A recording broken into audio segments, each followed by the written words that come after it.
involved. Joe is a very special lady. And I'm going to tell the story of Joe, and then I'm going to turn it over to her. When I broke my shoulder, although I did not know it was broke, because of relationships built in this room, I called Joe's company. Just my luck, she showed up. See, she can boss me around, whereas her staff wouldn't have been. So it is my pleasure and my honor to introduce my sister Joe.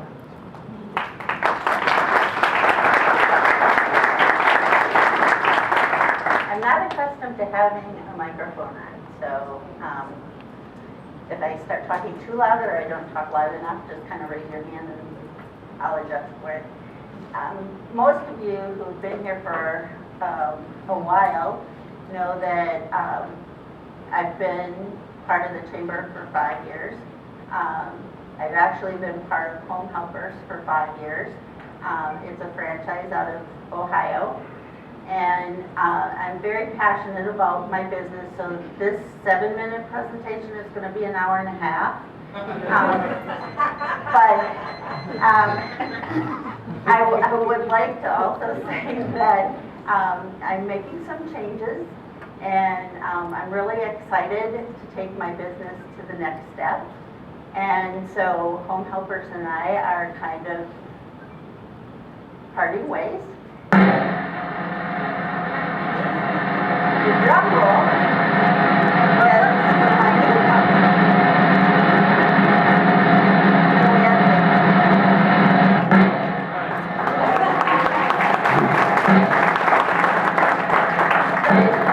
The reason I wanted to do that was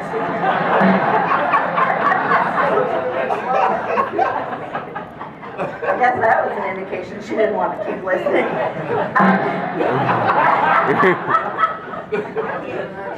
Next slide. The reason I quote this is because I want to take the business to the next step. And franchises have a tendency to have a certain program you have to work within. And I want to go and do some improvements to my business to help my clients. And so we're going to start with Joanne's Angels. And just to give you a little bit of a background of some of the services we do, there's no way I could list them all because we personalize and do a specific program for each client individually. But some of the normal things we do is we prepare meals. So if someone breaks their leg, they can't get into their kitchen and can prepare lunch or breakfast, we do that for them. We help with bathing. So someone maybe can't get into their tub to take a bath, we help them with that. We help them with their hair. We help them do anything that you do on a normal basis every day. So if you think of things that you do, you might read a book. We read to some of our clients. People who have macular degeneration can't read. So very often those are avid readers when they were younger. They enjoy having somebody come and just read for a half an hour or an hour. We take care of pets. So if somebody has a bird, we change the bird cage. There's just a multitude of things that we do.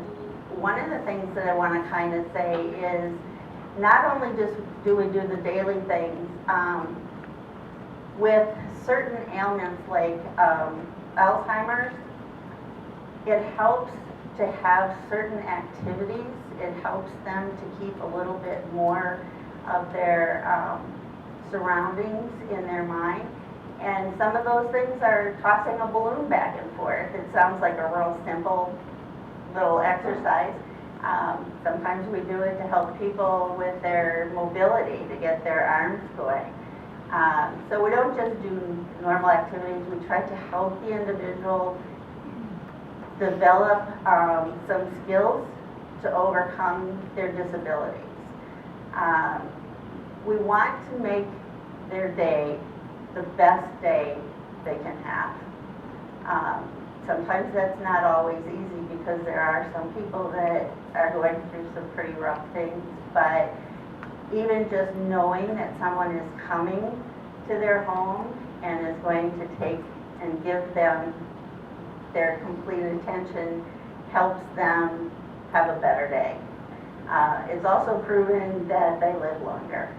So anything that we can do to put a smile on someone's face is what I'm passionate about. We don't do medical care. We don't do physical therapy. We don't give injections. But we can put compression stockings on someone that needs to have those put on. We can do the mobility activities. We can do, like I said, just about anything that you do in a normal day, we can help that individual with.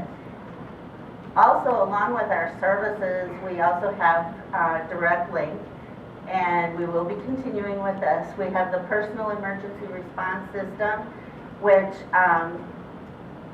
you wear a button, and if you fall or you need some type of help, you can push that button. I'd kind of like to just quickly go through a schedule where we had an individual that fell. She fell at 5:59 in the morning, and by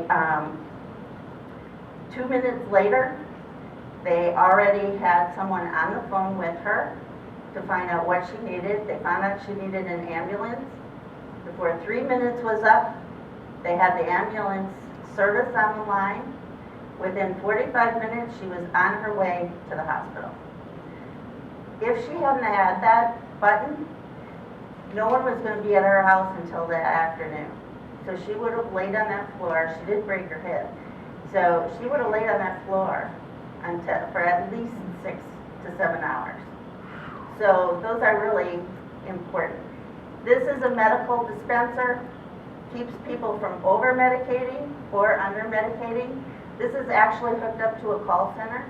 So if somebody does not take their medication, there's an alarm. If they still don't take and open the door on the dispenser, actually a call center will make a call to whoever their caregiver is and have them check and see what's wrong.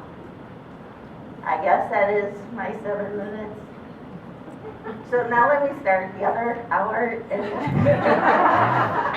I'm sorry.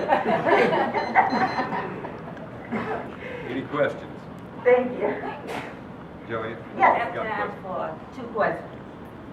That medicine dispenser, does that have to be physically hooked up to a phone line, or can it be wireless, or how does that work?